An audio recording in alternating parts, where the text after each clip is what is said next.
السلام علیکم ورحمت الله و برکاته. با عرض سلام و ادب خدمت تمام بزرگان قوم، علما، جوانان و اعضای محترم قوم بزرگ و با عزت شیخ محمد روحانی.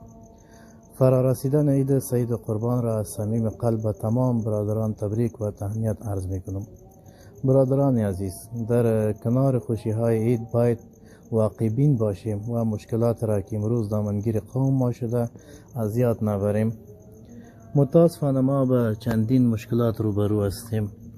اول، نبود اتحاد میان افراد قوم. اختلافات کوچک و بزرگ ما را از هم دور ساخته. اگر هماهنگی بین افراد قوم کم باشه، پیشرفت سخت می شود. دوم، مشکلات جوانان. بسیاری از جوانان ما بیکار است یا از ادامه تحصیل باز مانده. تحصیل ادامه نمیده. اگر جوانان احساس بی پشتیبانی کنه، انگیزه خود را دست میده. سیم، نبود نمایندگی فعال و هماهنگی در امور قومی. ما با نمایندگی دلسوز و با عمل نیاز داریم که صدای قوم را در هر نهاد و مجموعی برسانه. اما عزیزان، در کنار این مشکلات ما راه حل هم داریم. بیایید با همدلی، صداقت و گفتگوهای سازنده اختلافات را کنار بگذاریم و روی نقاط مشترک تمرکز کنیم.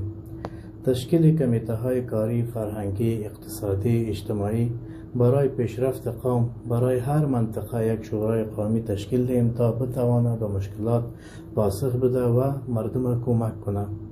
از بزرگان می خواهیم جوانان لایق را حمایت کنند تا آینده رهبری قوم در دستان افراد باسواد، متعهد و شجاع باشد. برنامه‌های آموزشی، ورزشی و مسلکی برای تشویق و توانمندسازی جوانان باید زمینه سازی شود.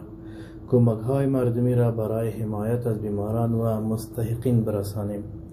در پایان از خداوند متعال دعا می کنیم که قلب‌های ما را به هم نزدیک سازد، ریشه های قوم ما را استوارتر کنه و آینده روشن و پر برکت نصیب ما کند.